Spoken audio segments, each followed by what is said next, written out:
Silva, Aníbal, vou já entrar para a parte do campo aqui com o Lamar.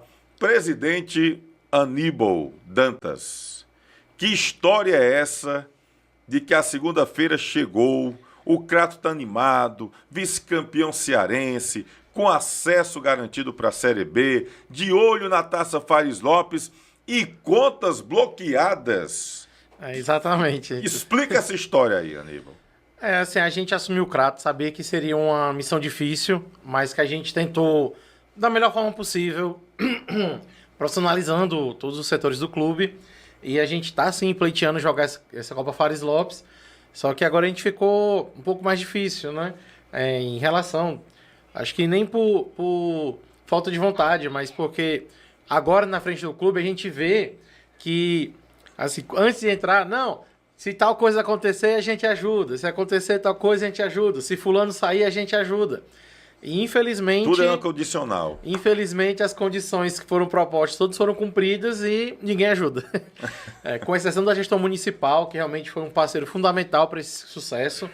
Né? E três pessoas que a gente tem que citar o nome. Uma não posso citar o nome porque acaba de estar sendo candidato, né? A gente não pode citar o nome dele. Mas duas pessoas que foram fundamentais. O Marcos, da Tempero Bom Gosto, e o Josimar da FAMEC, na faculdade FAMEC, que independente de tudo, antes mesmo da gente assumir, já tinham se comprometido com o clube. Juraci aqui de Juazeiro, grande esportista, que não tem como negar. Mas assim, do Crato, a gente para ver que, se você pegar os patrocínios que a gente conseguiu no ano, né, pra gente conseguir essas parcerias de colocar o time, só tiveram duas empresas do Crato. Então a gente às vezes fica com essa inveja de, conversando com diretores aqui do Guarani, aí diz, não, o Guarani não tem grandes públicos, não tem, né, essa massa como o Icasa tem, mas quando o time está precisando, a torcida chega junto e levanta o que é necessário. O Icasa tem a torcida fenomenal, que enche estádios e etc., que carrega o time hoje, né, a principal força motriz do Icasa seria a torcida. E na nossa, tivemos 3 jogos em casa, a torcida desacreditada dos últimos anos, tentou comparecer, e no jogo que a gente achou que o negócio ia, 20 minutos de jogo, tava a gente entrando em campo ainda por causa da confusão fora de casa, de uma torcida que não tinha nada a ver com o nosso jogo, que foi por uma confusão com a torcida visitante. Então, assim, a gente fica um pouco frustrado de tentar profissionalizar o futebol, de a gente querer, como foi maravilhoso ver esse jogo aí das estrelas, em que torcidas de várias camisas diferentes se respeitando no mesmo ambiente, um ambiente familiar. É o que a gente espera que tenha nos estádios, como era do tempo que eu era criança, de quando eu fui embora aqui do Cariri, que eu vim mais novo e voltei para Fortaleza, era de ir para o estádio com as duas torcidas, Fortaleza e Ceará, entrando pelo mesmo portão e saindo pelo mesmo portão. E hoje a gente vê que essa violência, né, acaba afastando as famílias do estádio. E assim, a nossa torcida, principalmente a organizada, que conseguiu, né, chegou junto no início, mas que infelizmente nesse último jogo, que foi contra o Limoeiro, em que a gente achou que ia conseguir ter alguma renda, acabou tendo esse monte de confusão fora, extra-campo. E fazer esse apelo, né, que assim como os times aqui do Juazeiro, que os empresários do Crato apoiem também o time. A gente quer fazer uma gestão profissional, mas assim, a gente fica desanimado quando a gente tenta correr atrás de parceiros. A gente fez uma transmissão do jogo, da final, que era exatamente para conseguir arrecadar fundos para o time, e infelizmente o público foi bem abaixo do esperado.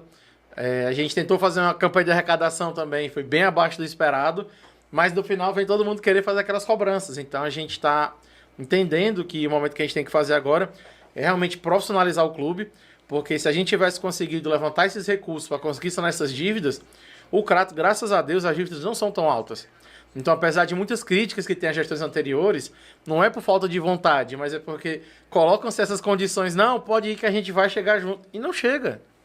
Esse bloqueio aí, vocês precisariam de quanto hoje para desbloquear? Até onde na verdade, nós temos 17 ações trabalhistas que correram a revelia, ou seja, não teve nenhum tipo de defesa por parte do time do Crato. Entre esses processos de entra diretoria, sai diretoria, então fica esse período, né, sem acompanhamento, principalmente porque o pessoal só se interessa pelo Crato quando vai começar o Campeonato Cearense.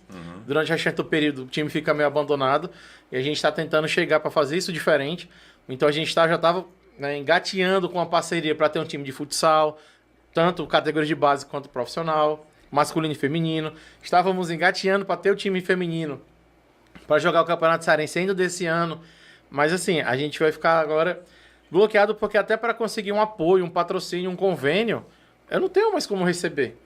E assim, e são ações que correram sem nenhum tipo de defesa do time.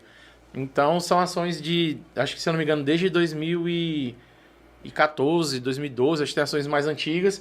Alguns foram negociados, mas...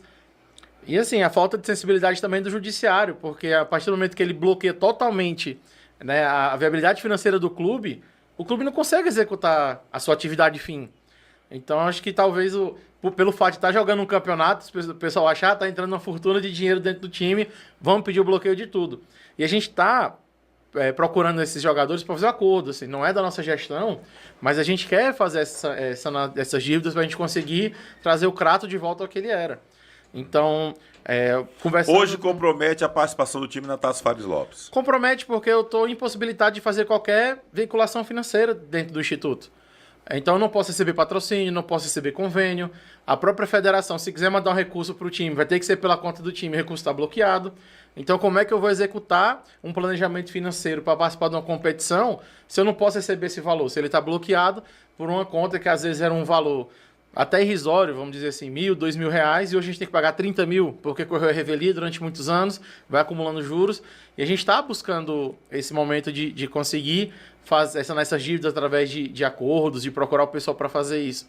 Só que a gente fica impossibilitado até de planejar, porque a Fares Lopes é daqui 2 meses, eu não vou conseguir levantar esse valor que foi bloqueado pela justiça em 2 meses. Então hoje já tem 17 sentenças que estão em fase de execução, e se eu não me engano tem mais umas 15 correndo ainda. Então hoje... Sei, o valor quem sabe de futebol sabe que é o valor de 2, 3 anos de competição, rodando isso é só de dívida, tipo, não é de lucro, né? Tanto que vai rodar dentro do time. Então compromete sim a nossa participação na Fares Lopes, não por falta de vontade, não por falta dos jogadores hoje acreditarem na atual gestão, mas de reflexo de uma falta de apoio constante. Nós lançamos a campanha de sócio-torcedor, né? Então a gente está vendo quem realmente está chegando junto. Todo mundo diz, não, quando lançar vai fechar 1.000 pessoas muito rápido. Ainda não fechamos nem 100. Então a gente está fazendo um novo projeto para conseguir os 100 sócios, porque através dessa doação, a gente ter uma receita recorrente, para que a gente consiga ter um planejamento financeiro organizado. Tanto que agora a gente fez todo o planejamento, então a gente está com as contas do campeonato em dia, ia sobrar um valor que a gente conseguir fazer reforma, montar a categoria de base, pagar a nossa equipe que vai trabalhar, e agora eu estou impossibilitado de receber algum tipo de recurso por falta de conta.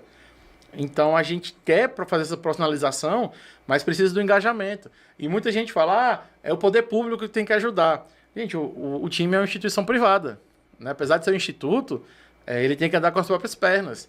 E eu lembro que, logo que eu assumi, uma das frases que mais me chamou a atenção foi a própria torcida dizer, o único patrimônio que o Crato tem é a torcida. E eu acho que chegou a hora de, se estiver acreditando no projeto, a gente está vindo de um acesso, tá com um projeto para fazer crescer, para profissionalizar, para conseguir trazer todas as categorias, a gente faz esse apelo que a torcida chegue junto. Seja sócio, se você for empresário, patrocine o time. Não precisa ser um valor gigantesco.